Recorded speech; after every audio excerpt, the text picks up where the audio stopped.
The smell reached me before the pain did. It is a strange thing to admit, but that is the truth of it. Cheap tobacco, half burned, and under it the acrid bite of scorched wool, my own tunic, the shoulder of it, where the man had pressed the lit end of his cigarette against the red cloth and held it there. I did not look at him. My eyes were forward, fixed on the middle distance above the crowd, the way they had been for 3 hours and would remain for another 3. My rifle was against my shoulder in the drill position. My gloves were white. My back was straight. And a man I had never met, whose name I would not learn until later that afternoon, was leaning into my post at the King's Cross gate of the palace forecourt, grinding a cigarette into the seam of my uniform, because he wanted to see whether the statue would twitch. I am Corporal Deverel Ash of the Household Sentry, 1st Company, and this is the account of the 7 minutes that followed. I set it down not because I am proud of it. A soldier who does his duty has nothing to be proud of. He has only done his duty, but because so many people saw only the first 30 seconds of it on their telephones, the part where the arrogant man burned the guard and the guard did not move, and they never saw the rest. They never saw what the palace did. They never saw the woman in the gray coat or the king's sister on the balcony, or the way the whole machinery of an ancient household turned, quietly and without hurry, to answer one small cruelty at a gate.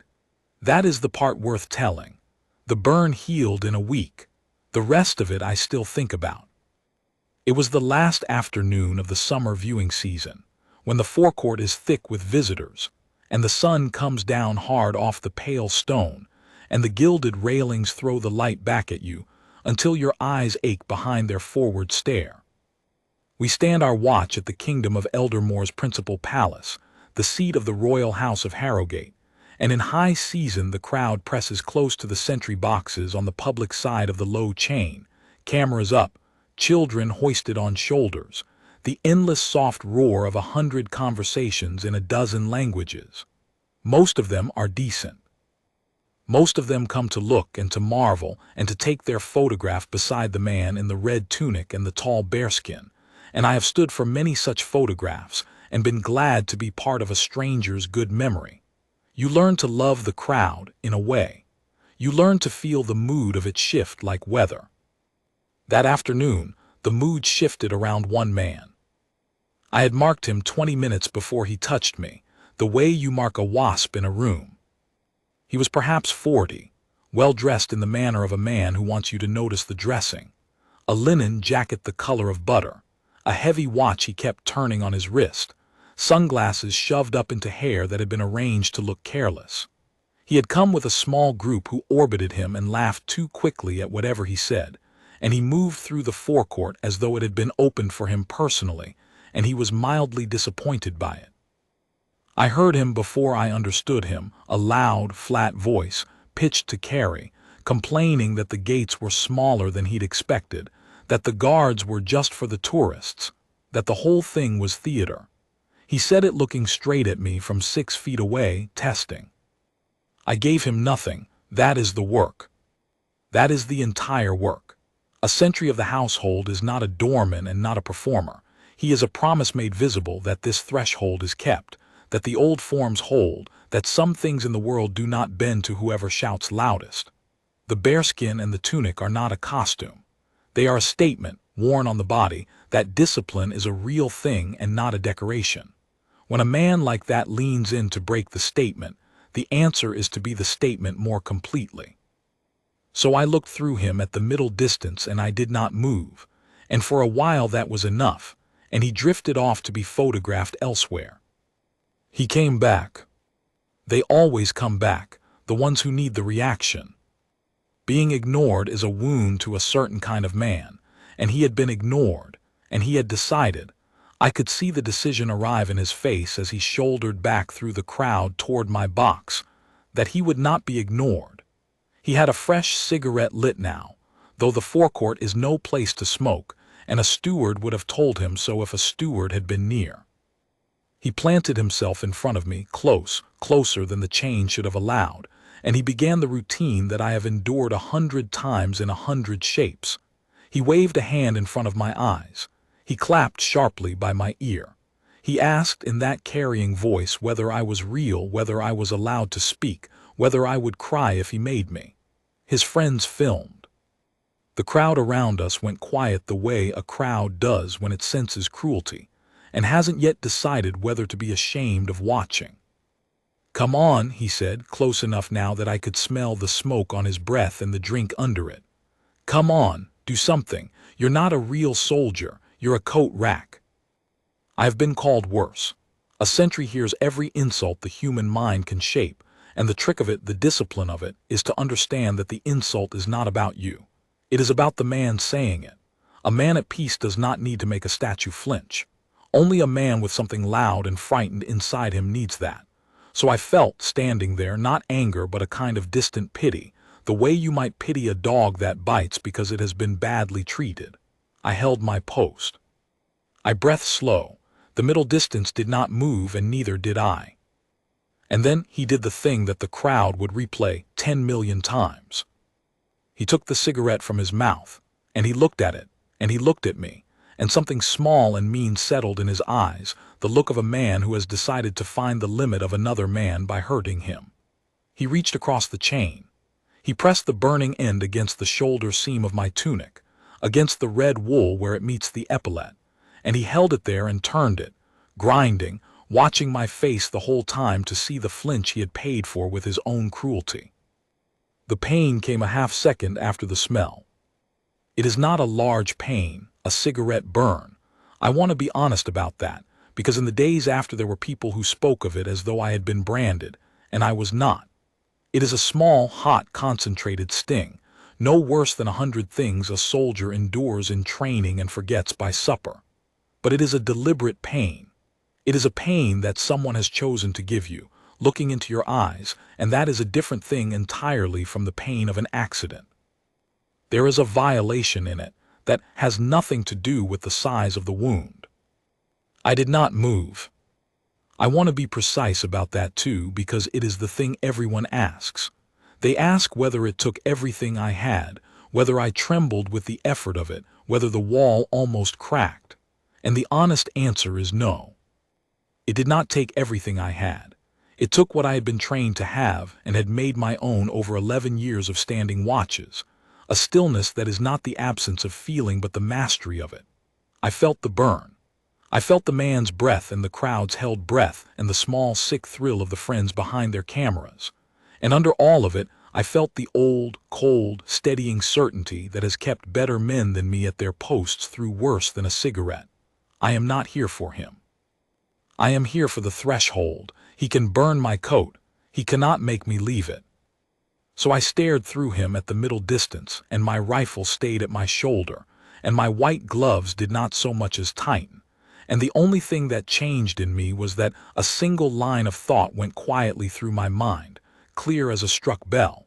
You have made a mistake, and it is a larger one than you know, and it is already too late to unmake it. Because the forecourt of the palace is not what it appears to be to a man in a butter-colored jacket.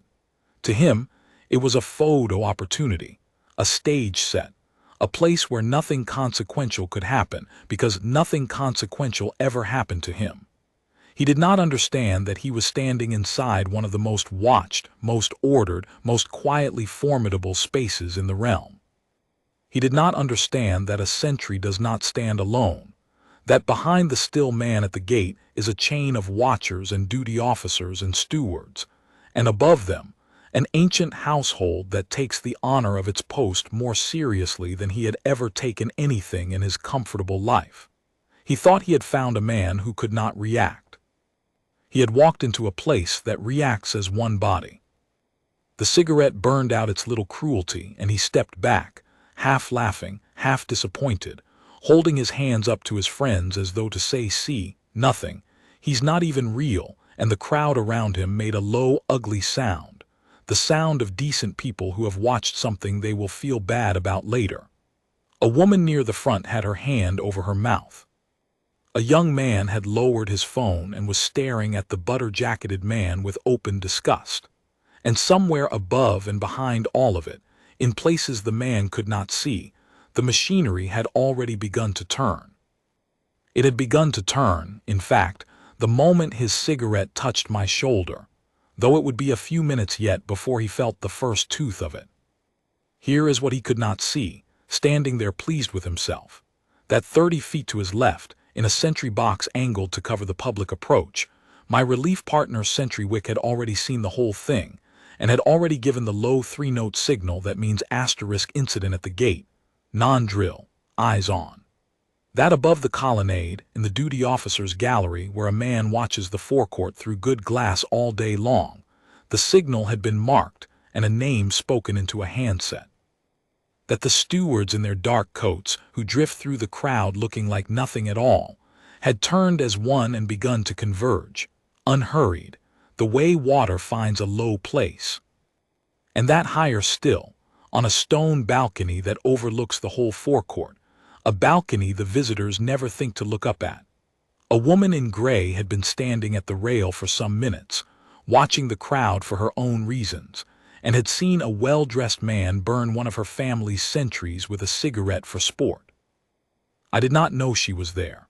I learned it afterward, but I have thought many times since about the difference between what the man believed he was doing and what he was actually doing. He believed he was humiliating a coat rack. He was, in fact, committing a small, filmed, public cruelty in the direct line of sight of the king's own sister, upon the body of a man sworn to a household that does not forget its own. He had the whole thing exactly backwards. He thought he was the one who could not be touched. He had never in his life been so wrong about anything. The first sign of it, the first sign he was even capable of noticing, came about 90 seconds later, and it came in the shape of a man he took for nobody. A steward, gray-haired, mild, in the dark, unremarkable coat that the household's floormen wear, stepped up out of the crowd on the public side of the chain and stopped beside the butter-jacketed man with the ease of a person who has done this 10,000 times. He did not raise his voice. He did not touch him. He simply stood at his elbow close and said something low that I could not hear over the murmur, and I watched the man's face as he heard it, watched the easy contempt on it flicker, just once, into the first faint unease of a man who has begun to suspect the ground is not where he thought it was. Whatever the steward said, the man laughed it off. Of course he did. Men like that always get one more laugh before the floor gives way. It is almost a law. He said something back, loud, jabbing a finger, playing to his friends and their cameras. I caught the words only a bit of fun and can't take a joke asterisk. And he made as if to turn away, to walk it off, to carry his little victory out into the day. The steward did not step aside. That more than anything was the moment the day changed, though the man did not know it yet. He was used to a world that stepped aside. He had spent 40 years in a world that stepped aside. And here was a mild, gray-haired nobody in a cheap dark coat who simply, quietly, who stood in his path with the patience of stone and said, again, whatever he had said the first time, and this time the man could not laugh, because 2 more dark coats had appeared on either side of him without his noticing, and the crowd had drawn back to leave a small clear space around him, and the space had the particular shape that a space takes when everyone in it understands that something is about to be answered. I stood my post and watched it in the corner of my forward stare, and I felt the burn on my shoulder tick and cool, and I said nothing, because it was not mine to say. My part was already done. My part had been to hold to be the fixed point around which the answer could form. The answering itself belonged to others now, to the household and its order and its long memory, and they had already begun. Let me tell you why I did not move, not the drill of it, which I have already given you, but the deeper thing, the thing that a cigarette pressed to the shoulder brings up out of the bottom of a man whether he wills it or not. I did not come to this post gently. I came to it the long way, through a boyhood that had taught me early and hard what it is to be at the mercy of someone larger who has decided to hurt you for sport. I will not lay that boyhood out here. It is mine, and it is old, and it is not the point except in this one way. The point is that I know from the inside exactly what the man in the butter jacket was doing, the particular pleasure of it, the way a certain kind of soul feeds on making a smaller thing flinch. I had been the smaller thing once. And I had promised myself, in the way that a hurt young person promises himself things, that when I was grown I would become the opposite of that man, that I would become a wall, a fixed thing, a person who could not be made to flinch and who would stand between the cruel and the ones they wanted to hurt. That promise is the reason I wear this coat. That promise is why, of all the posts a soldier can take, I chose the one whose entire discipline is the mastery of the flinch. So when the man pressed his cigarette to my shoulder, he was not, as he imagined, testing a coat rack. He was pressing on the oldest and most deliberate thing in me. He was doing, to a grown and trained and chosen man, the exact thing that a grown and trained and chosen man had spent his whole life making himself proof against. He could not have picked a worse target if he had studied me for a year. Every year of the boyhood, every hour of the training, every cold watch stood in rain, had been, without either of us knowing it, a preparation for precisely his cigarette, a long, slow forging of a man who would feel that burn and know it for what it was and simply, calmly, refuse to give the cruelty what it fed on. I did not hold my post in spite of my history. I held it because of it. The stillness he took for emptiness was the fullest thing about me. It was a whole life standing up. That is the thing no camera can film and no clip can show, and it is why the people who watched 30 seconds and thought they understood nothing at all. They saw a man not move. They did not see why. They could not know that the not moving was not weakness and not even quite discipline, that underneath the discipline it was a promise kept to a boy, that the boy would never be that helpless thing again, that he would be, instead, the wall. Let me tell you about the steward. His name was Osric, and he had walked the palace floors for longer than I had been alive. If you had passed him in the forecourt you would not have looked twice. A stooped, kindly-seeming man with reading spectacles on a cord, and the soft, careful movements of someone who has learned to be invisible in a crowd. That is the whole art of a household steward. To be nobody, to be furniture, to be the gray coat that no one photographs, right up until the instant when the household needs a calm voice with real authority behind it to step out of the crowd and stop something. Osric had stopped things at that gate for 31 years. He had turned away pickpockets and gently steered lost travelers, and once, before my time, had stood between a confused old man and a stumble down the stone steps that would have killed him. He knew every steward, every duty officer, every sentry by name. He knew me, and he had watched the butter-jacketed man burn my shoulder from 40 feet away, and he had put down the cold cup of tea he had been drinking behind a pillar, and he had come.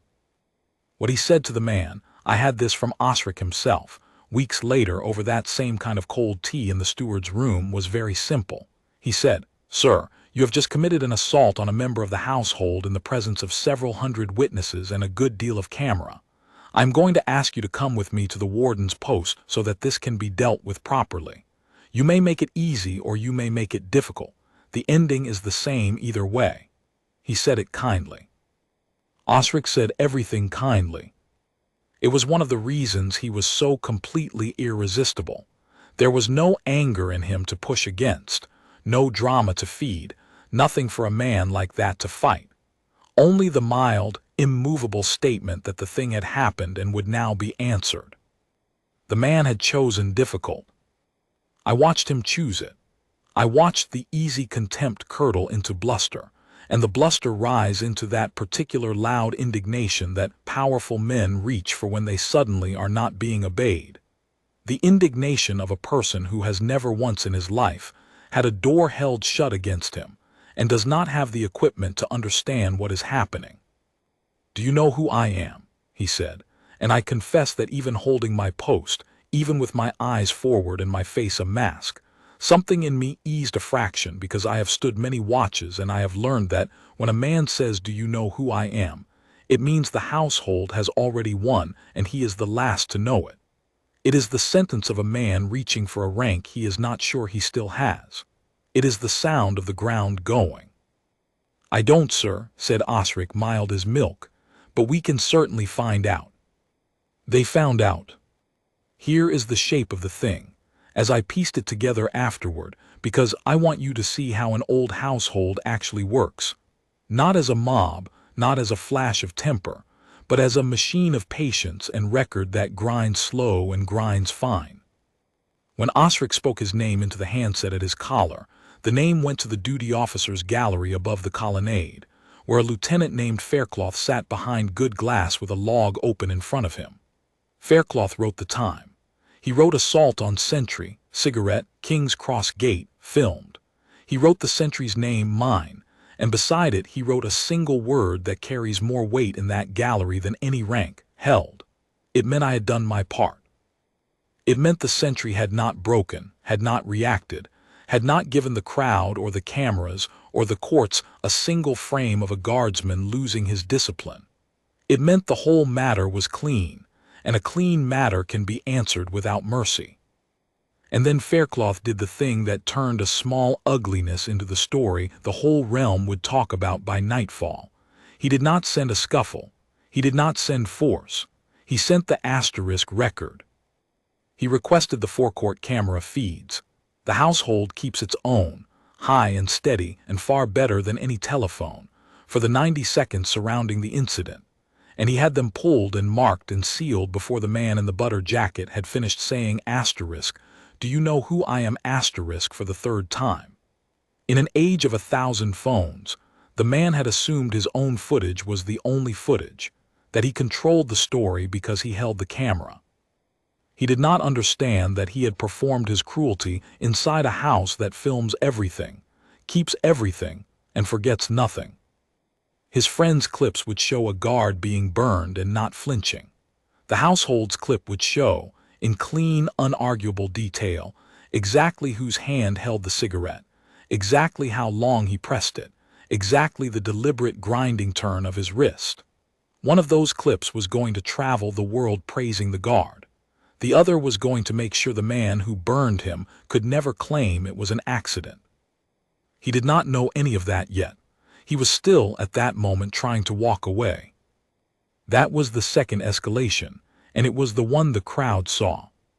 He turned a hard, theatrical turn, shoulders squared, the turn of a man performing his own importance for an audience, and he tried to shove past the steward on his left, and the steward, a broad, quiet man named Dune, did not shove back. He simply was there and stayed there, a wall in a dark coat, and the man bounced off him and staggered and lost in front of every camera in the forecourt, the one thing men like that guard most jealously, his dignity.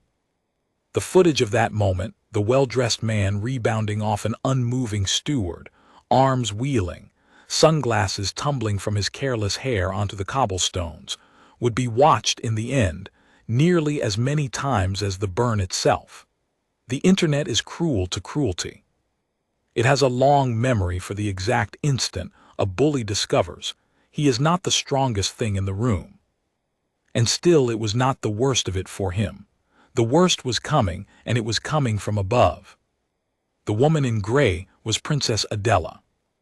She is the king's sister, and if you know anything of the house of Harrogate, you know that of all its members she is the one least given to display.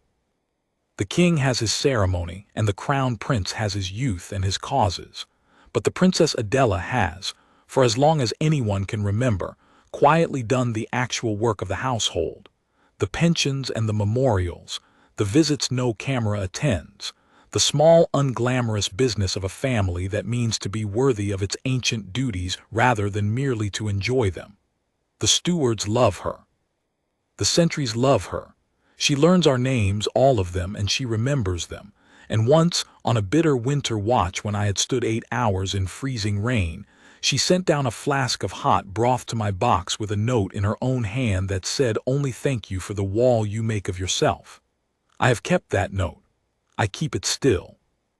She had come out onto the high stone balcony that afternoon for no particular reason, to take the air, to look at the crowd, to be for a few minutes an ordinary person watching an ordinary summer day.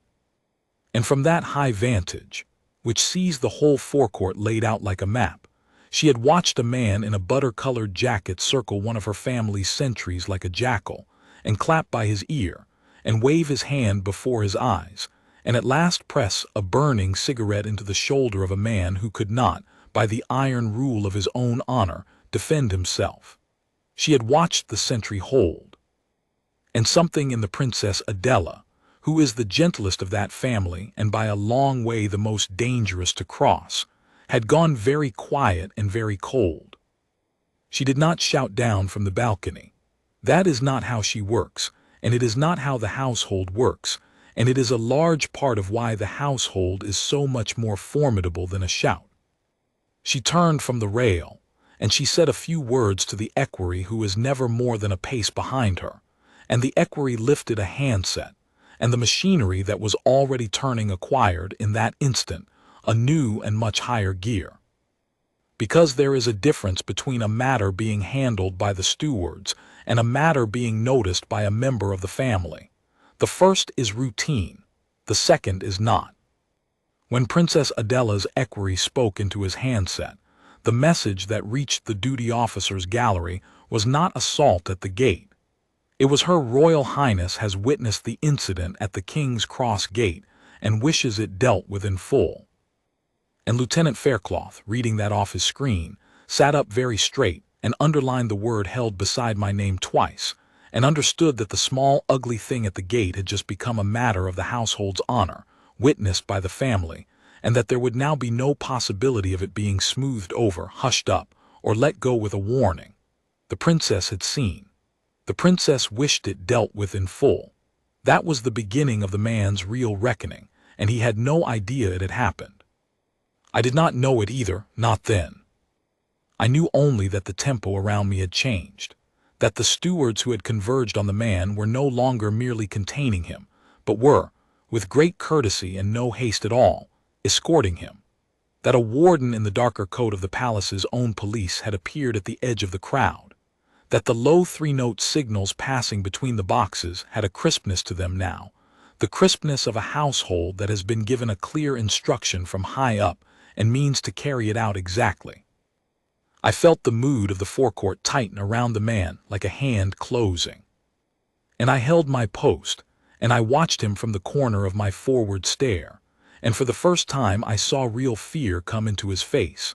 Not the bluster, not the indignation, but the small, cold, dawning fear of a man who has finally understood that he is in trouble he cannot buy or shout or laugh his way out of. "This is ridiculous," he was saying, and his voice had lost its carrying confidence and gone thin and quick. "This is completely, I barely touched him. Look at him, he's fine, he didn't even move. There's no harm done. You can't seriously." "A man who is burned and does not move," said Osric, in the mild voice that had by now stopped being mild in any way that mattered, "has not shown you there is no harm. He has shown you what discipline costs. It is not the same thing, sir, though I understand it is easy to confuse them if you have never had any. I have thought about that sentence a great deal. He has shown you what discipline costs. It was the truest thing anyone said that whole day, and it was said by a gray-haired steward with cold tea on his breath to a man who would spend the rest of his life on the internet as the fool who could not tell restraint from weakness. There is a whole philosophy in it. The world is full of people who look at a disciplined man, a man who holds his temper, keeps his word, stands his post, and mistake the stillness for softness, the restraint for the absence of anything to restrain. They poke at it to prove there is nothing there. And what they discover, always too late, is that the stillness was never emptiness. It was mastery. It was a great deal of fire, banked and governed and pointed at something worthy, instead of spent on every fool who waves a hand before your eyes. The man had spent his whole self on burning my coat. I had spent nothing at all. That was the difference between us, and by nightfall the whole realm would understand it, because it was about to be shown to them in the clearest possible way. The stewards walked him off the forecourt. They did it well. I will give them that, and I will give the household that. There was no violence in it, no drama for the cameras to feast on beyond the single moment when he had bounced off dune and lost his sunglasses. They simply closed around him, 3 gray coats and a warden, and moved him at a walking pace toward the low arch on the western side where the warden's post keeps its quiet office. He went protesting. He went with his chin up and his voice loud and his eyes darting for a friend, an ally, a camera he could appeal to. He found none. His own friends, I noticed, and this is a small human thing that has stayed with me. His own friends had melted back into the crowd the instant the wardens appeared, had lowered their telephones and found somewhere else to look, had discovered all at once that they did not know the man in the butter jacket very well after all. Cruelty gathers a crowd of laughers. Consequence scatters them. He walked toward the warden's arch alone, and behind him the forecourt closed over the space where he had stood as though he had never been there at all. And I stood my watch. That is the part people find hardest to believe. That when the man was gone, when the whole thing was in the hands of the stewards and the wardens and the household, I simply went on standing my watch, that I did not step down, did not tend the burn, did not so much as glance after him. But that is the truth of the post, and it is worth understanding, because it is the very heart of what he had failed to understand about me. The watch does not end because something has happened at it. The watch is precisely for the times when something happens at it. A sentry who leaves his post the moment it is tested has never held a post at all, so I stayed. My shoulder ticked and cooled. The crowd, subdued now, ashamed and impressed in equal measure, drew back to a respectful distance, and here and there a person met my forward stare and gave me a small nod, the nod one gives a man who has stood through something, and I could not return it because I was on watch, but I marked each one and was grateful. My relief came at the scheduled hour, not a minute early. Sentry Wick and I changed the post with the full drill, the slow steps and the crisp turns and the rifle brought down and shouldered, every motion exact, because the crowd was watching, and because the crowd deserved to see that the burning of a guard changes nothing about the guarding, that the forms hold, that the threshold is kept, that a man in a butter jacket with a cigarette is not important enough to interrupt 800 years of a household doing its duty. Only when I had marched off the forecourt and through the sentry's arch and out of the public eye did I let my shoulder drop, and reach up, and touch, for the first time, the small scorched hole in my tunic and the small hot sting beneath it. The tunic mattered more than the shoulder. I want to say that plainly because it tells you something about the men who do this work. A cigarette burn on the skin is nothing. It will be gone in a week and forgotten in 2. But the tunic, the red wool tunic of the household sentry, cut and fitted and worn with a care that a civilian would find hard to credit, the tunic is not clothing. It is the visible body of the promise. When a man burns a hole in it, he has burned a hole in the promise, and there is a grief in that, small and sharp, that has nothing to do with the price of the cloth. I stood in the changing room with my fingers on the scorched seam, and Wick came and stood beside me, and neither of us said anything for a while, and then Wick said, "Faircloth logged you as *held." And that was all he needed to say. Held, I had not broken. Whatever else came of the day, that word was true, and it was the only word I cared about. Then the lieutenant himself came down. Faircloth is a lean, precise man, not given to warmth, and I had served under him for 3 years and never once seen him leave his gallery during a watch. He came down that afternoon.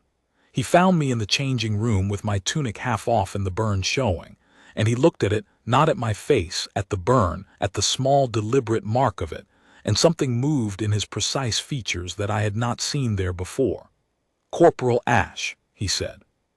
"The surgeon will see that shoulder within the hour. That is an order, not a courtesy. And you will make a statement to the wardens tonight, in your own words, taking whatever time you need." He paused. "You should know that Her Royal Highness the Princess Adela witnessed the incident from the east balcony, and has asked to be kept informed of its resolution. You should know also that in 11 years I have logged a great many sentries under a great many circumstances, and I have written the word * held beside a name perhaps a dozen times. It is the word we keep for the men who do the thing this uniform actually asks. I wrote it beside yours today without hesitation." He stopped, as though he had said more than he was comfortable with, which for Faircloth he certainly had. Then he added more quietly, "He is going to try to make himself the victim. His sort always does." He will say he was manhandled, that it was a bit of fun, that the household overreacted to a joke. It will not work, but it will be unpleasant for a few days, and I want you steady through it. Can you be steady?" "I can be steady, sir," I said. "I know you can," said Faircloth. "You already were." And he turned and went back up to his gallery, and that was the most either of us ever said about it, and it was enough. I did not know, standing there in the changing room, how large the thing was already becoming beyond the walls. I did not know that his friend's footage, the clip of the burn, the guard who did not move, had already been posted, and shared again, and was climbing hour by hour toward a number of viewers that would have frightened me if I had understood it. I did not know that the world was, at that moment, dividing into two camps around 30 seconds of my life. Those who watched it and saw a man being cruel to a defenseless statue, and those who watched it and saw a man revealing, by his own cruelty, exactly what discipline looks like when it holds. I did not know that by morning the household would release calmly and without comment its own clean footage, the high steady camera, the deliberate grinding turn of the man's wrist, and that this second clip would end forever any possibility of the story the man meant to tell. I knew none of that. I knew only that my shoulder stung and my tunic had a hole in it and I had held. The rest was the household's to answer, and the household was answering.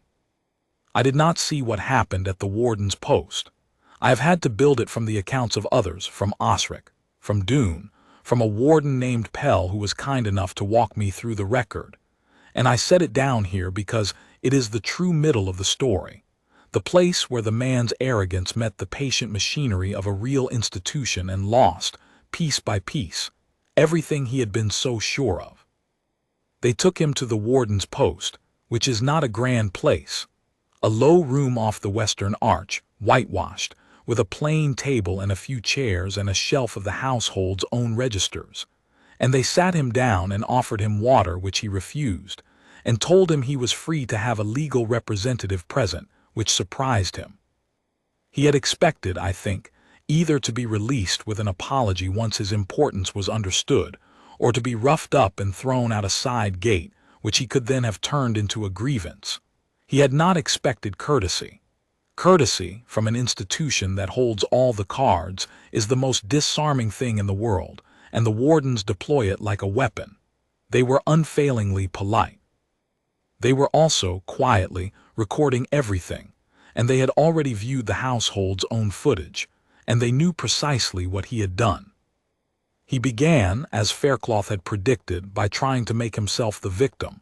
He had been manhandled, he said. That large steward had shoved him. He would be speaking to his lawyers. He had done nothing but have a bit of harmless fun with a tourist attraction, and the palace had responded with brutality. And did they have any idea the trouble they were in?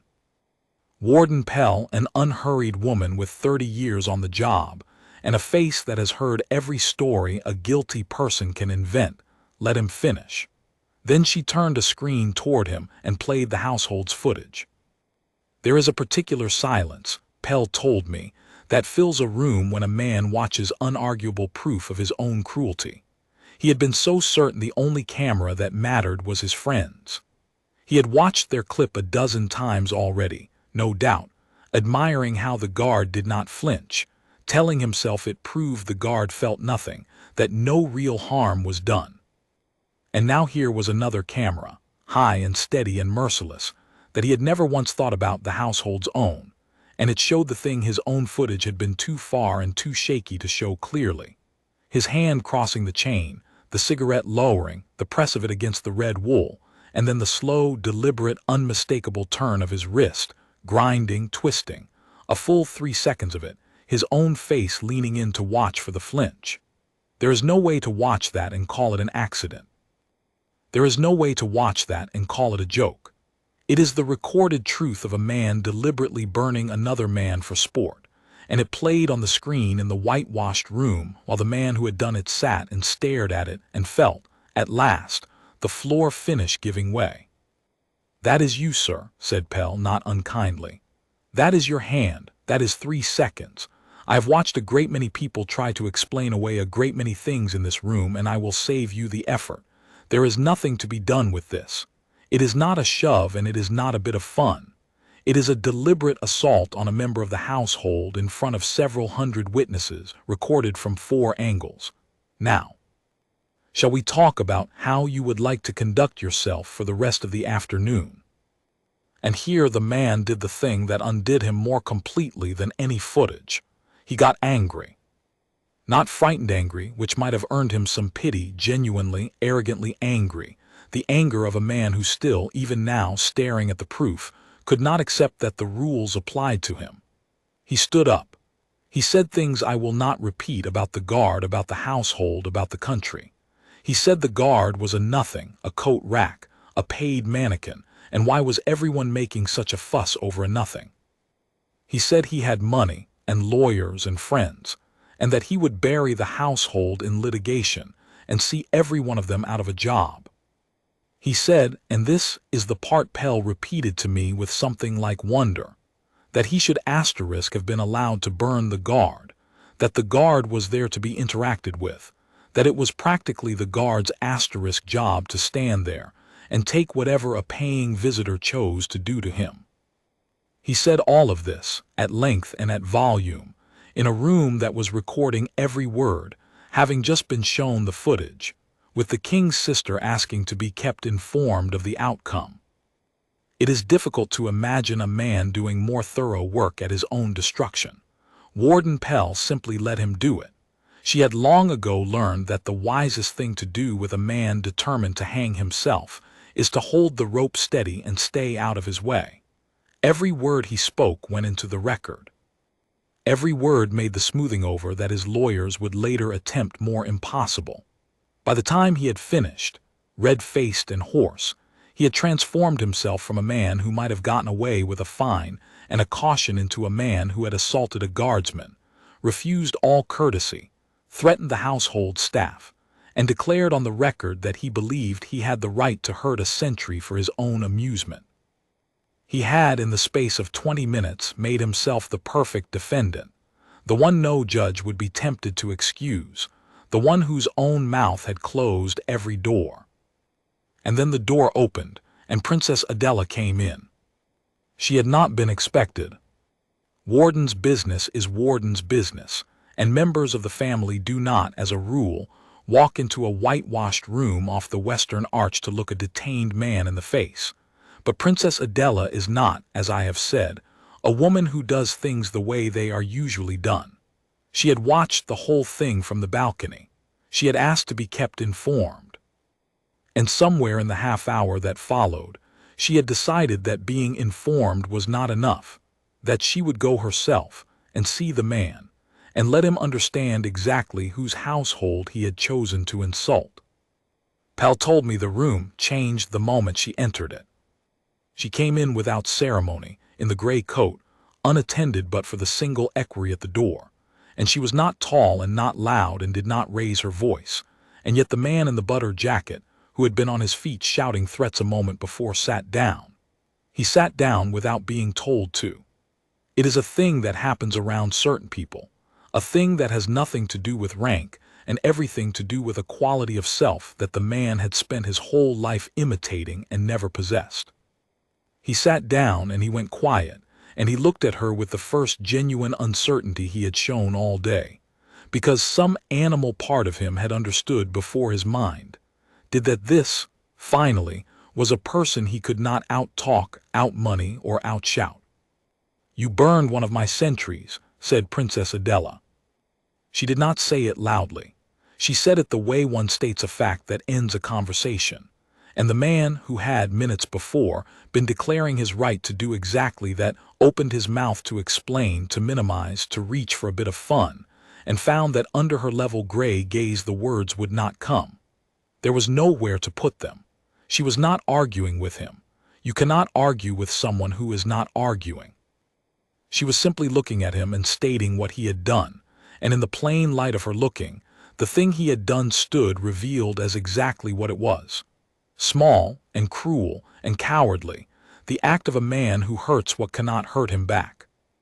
His name is Corporal Deverel Ash, she went on, still quietly. He has stood watch at that gate for 11 years.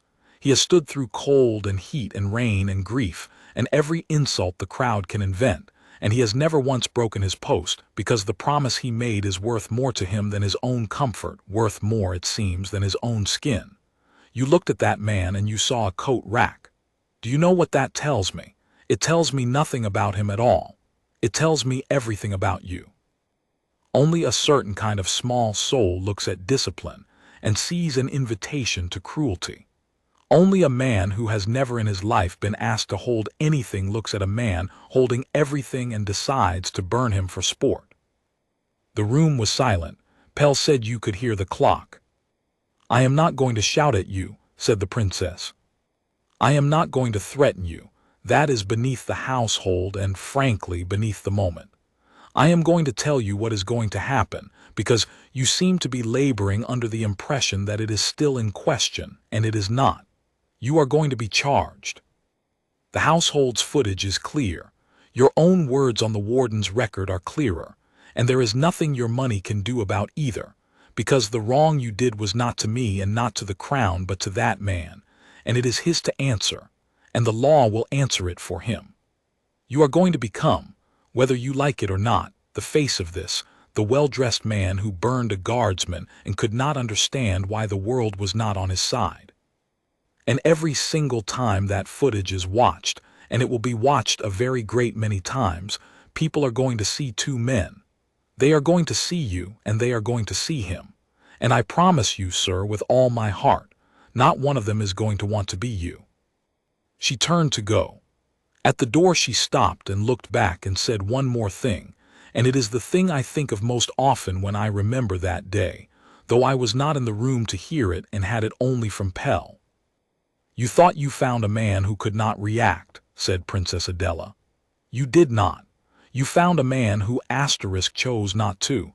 There is all the difference in the world between those two things, and it is the difference you have spent your life failing to understand.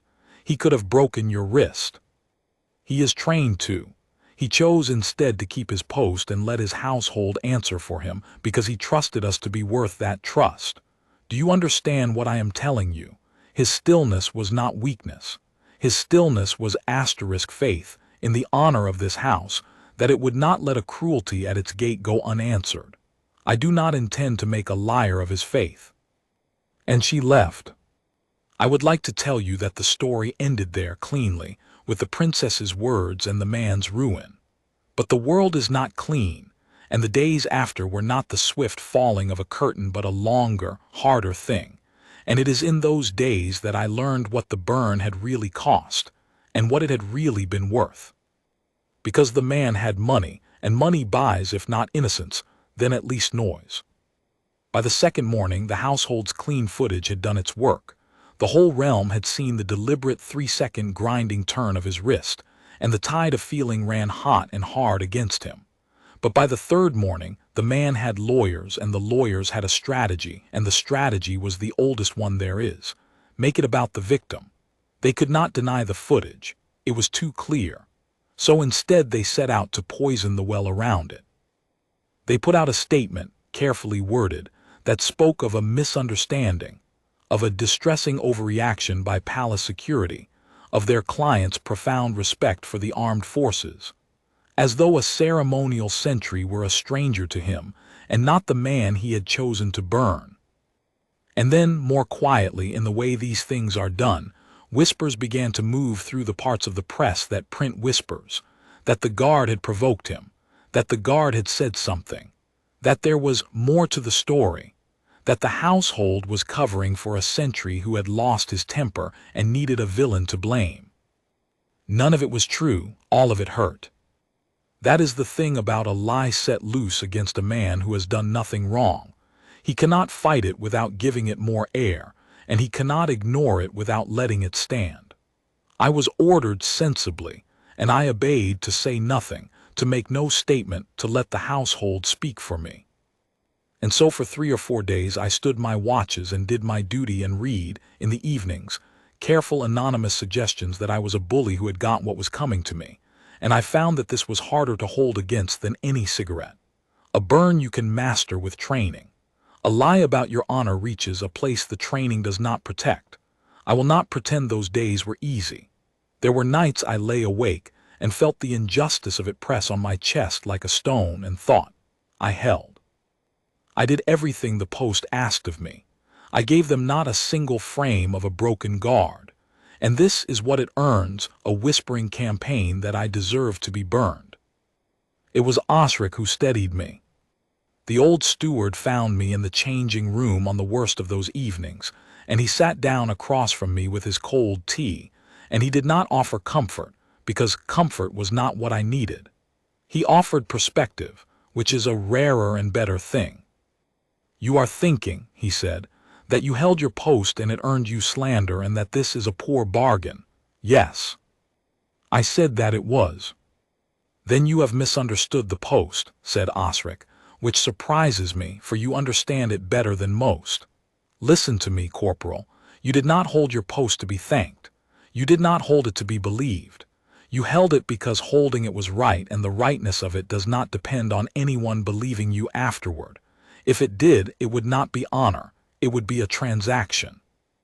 The man burned your coat to make you react, and you did not, and that was your victory, a complete victory, one in the moment that no lie told afterward can take back. What is happening now is not a defeat undoing your victory.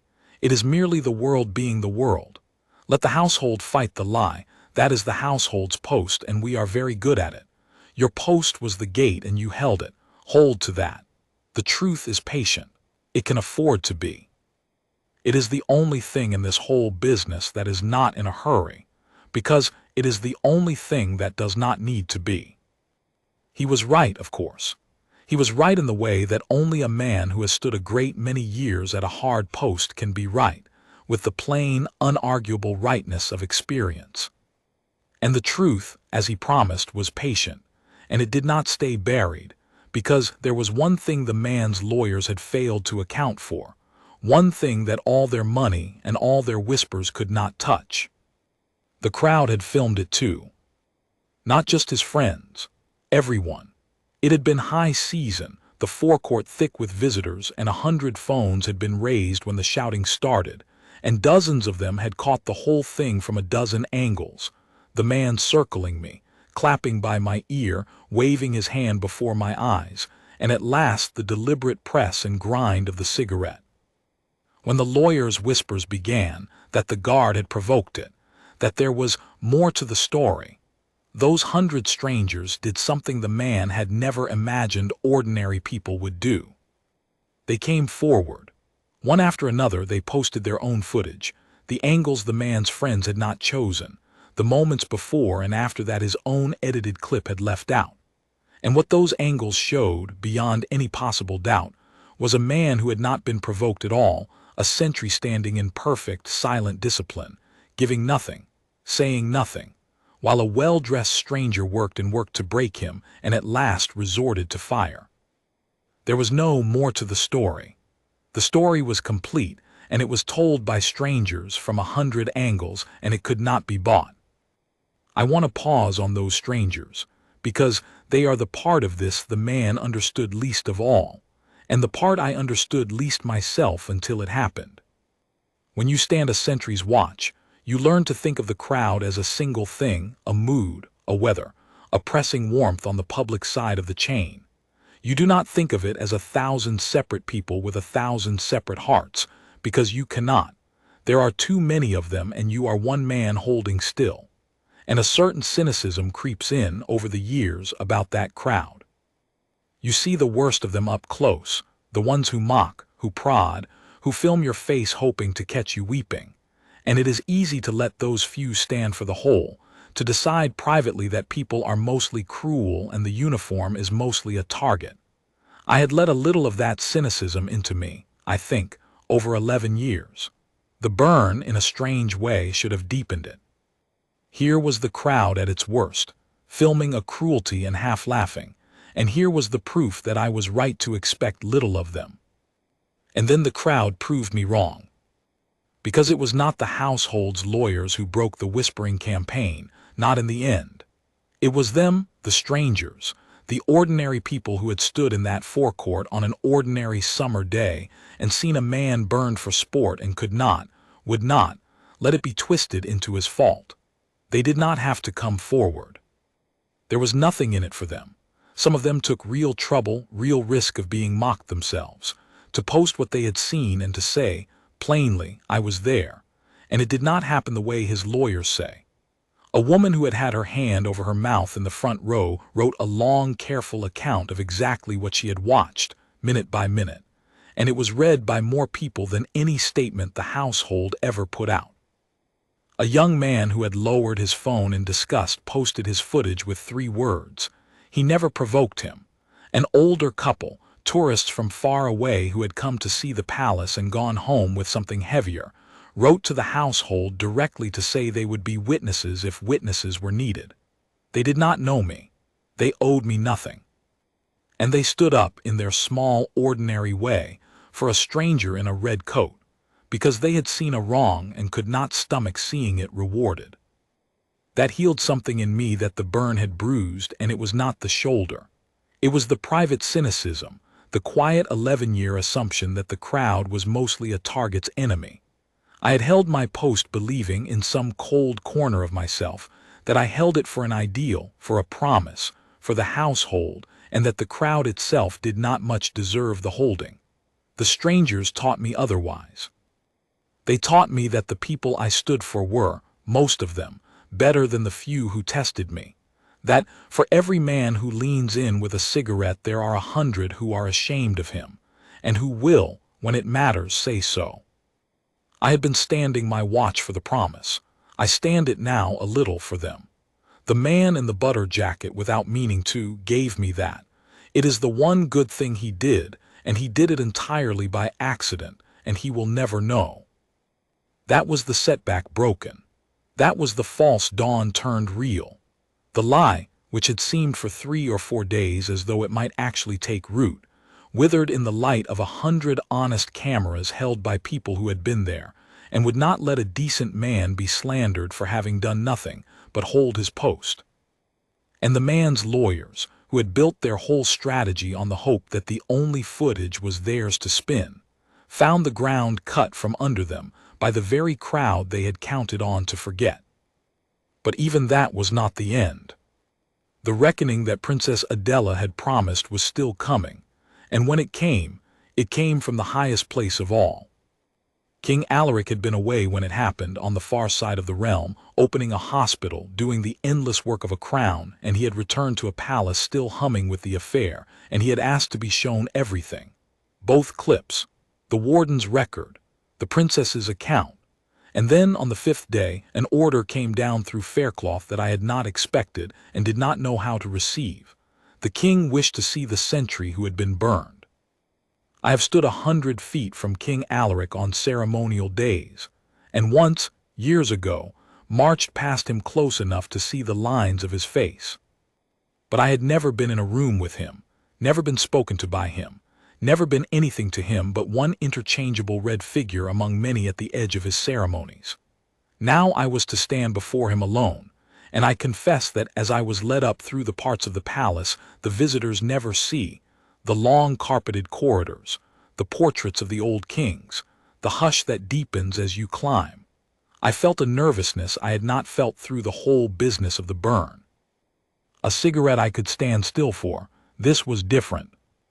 He received me in a plain working room, not a throne room, a room with a desk and books and the ordinary clutter of a man who works for a living, which in its way was the most surprising thing of all. He was older than his portraits and kinder looking, and he was standing when I came in, and he came around the desk to meet me, and before I could complete my bow he had taken my hand, which is not done, which is not remotely how it is done, and held it.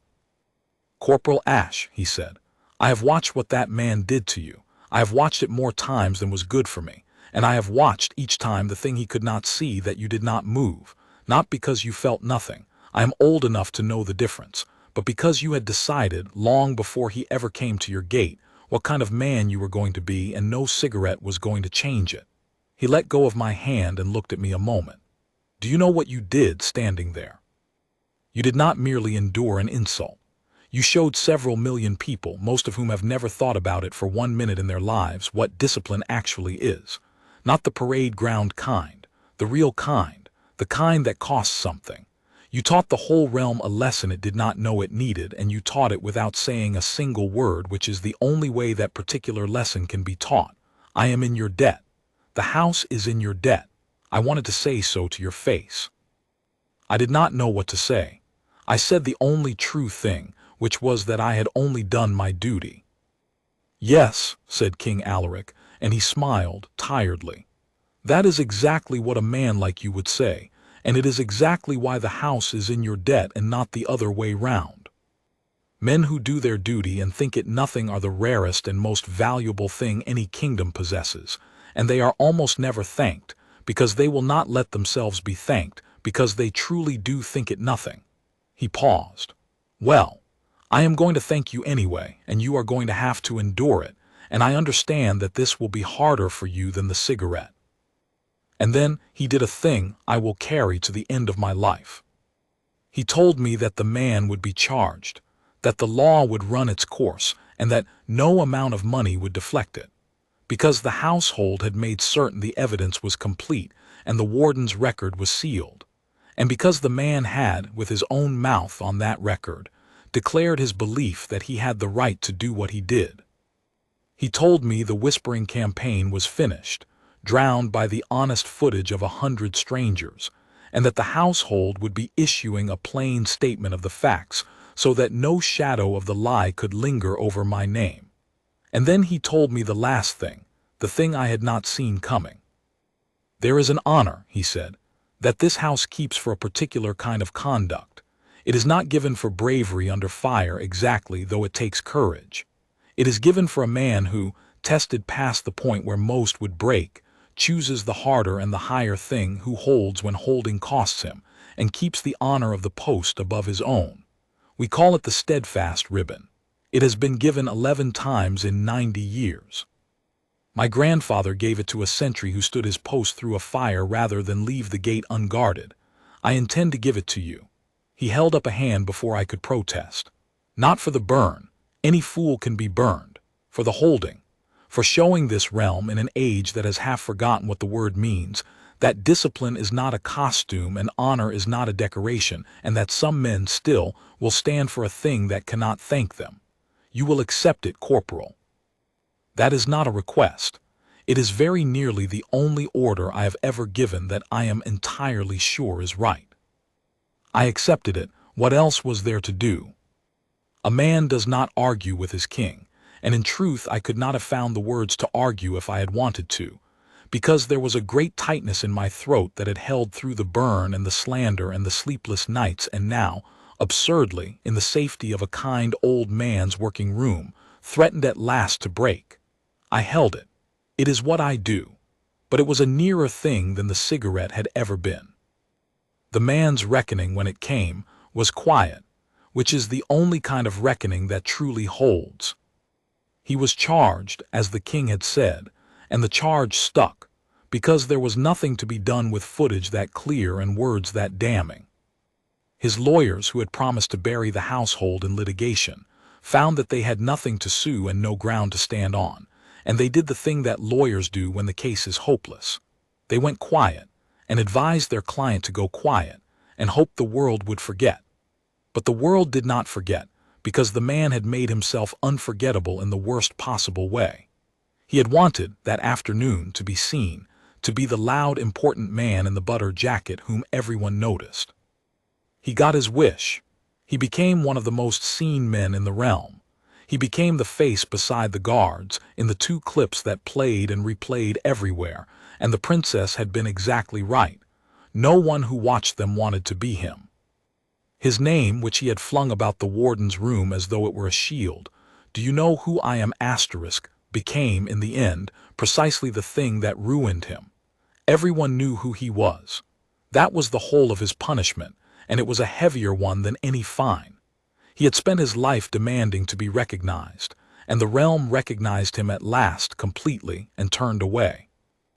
I have thought about that a great deal, about how the truest karma is so rarely a thunderbolt and so often just this: the exact thing a man wanted, granted in full, until it becomes the thing that destroys him. He wanted to prove the guard was nothing. He proved instead, before millions, that the guard was everything the uniform promised, and he was nothing the jacket pretended. He wanted a reaction. He got a reaction from a household, a princess, a king, a realm, just not the small, cruel flinch he had been after. He wanted to be the strongest thing at the gate. He learned in a whitewashed room off a western arch that he was the weakest thing that had come near it in years. Instant karma, the strangers online called it, and they were not wrong, though it was not instant in the way they meant. The seed of it was instant, planted in the very second his cigarette touched my shoulder. In the very second the household began, silently, to turn. The harvest took a little longer. It always does. But it was certain from the first, because he had done his small cruelty in the one place in all the realm where such a thing could not go unanswered, upon the one kind of man who would not give him the reaction that would have let him off, in the sight of the one family that keeps faith with its own. The steadfast ribbon was given to me on an ordinary gray morning, without a crowd, in the same working room where the king had first thanked me, which was exactly as I would have wished it. Princess Adela was there, and Faircloth, and to my surprise and my deep quiet pleasure, old Osric, invited by the princess herself, standing at the back in his good coat with his spectacles on their cord, looking as though he could not quite believe he had been asked. The king pinned the ribbon at my breast, above the place on my tunic, a new tunic, the burned one I had asked to keep, and it was granted, where the cigarette had left its mark. He said a few words, plain ones, about the post and the promise and the holding of both. And then the small ceremony was over, and I was a corporal of the household sentry with a ribbon almost no living man wore, and in an hour I would be back at the King's Cross gate, standing my watch, eyes forward, giving the crowd nothing and everything, exactly as before. That was the part that mattered most to me. Not the ribbon, the going back. A man who does his duty for a ribbon has not understood his duty. The ribbon is only the household's way of saying we saw. The duty is the gate, and the gate does not care what is pinned to your breast, and I would not have wanted it to. Osric found me afterward in the corridor before I went down to change for my watch. He put his old hand on my shoulder, the burned one, though he could not have known, or perhaps he did, and he said, "You held," just that. The same 2 words Wick had said on the first afternoon, the same word Faircloth had written in his log. Held. It is a small word. In our house it is very nearly the largest one there is.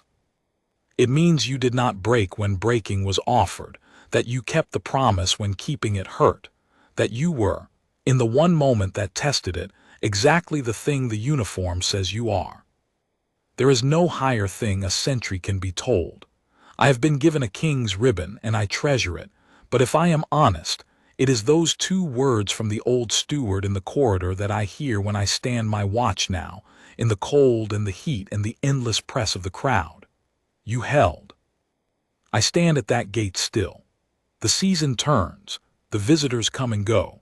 Now and then a well-dressed man leans in close and waves a hand before my eyes to see whether the statue will twitch, and it does not, because it never will, because that is the whole of the work and the whole of the honor, and I would not trade 1 hour of it for a comfortable life. The burn on my shoulder healed within the week, exactly as I said it would, and left the faintest of marks, which I can find with my finger if I go looking and mostly forget is there. But the promise it tested did not need to heal, because it never broke, and a promise that does not break is the strongest material in the world, stronger than red wool, stronger than money, stronger than the loudest voice at any gate. He burned my coat. He could not touch the thing the coat was made to stand for. And the household, quiet and patient and terrible in its long memory, answered for me, because that is what a house of honor does, and because a sentry who holds his post has the right to trust that he does not, in the end, hold it alone. That is the whole of it. 30 seconds of cruelty that the world watched, and 7 minutes of consequence that it did not. and a lesson underneath both that I hope has outlasted the clips, that the man who does not move is not the man who cannot, but the man who has chosen, and that a kingdom worth the name will always, in the end, choose him back. I am Corporal Deverel Ash of the Household Sentry, 1st Company. I held my post. I always will.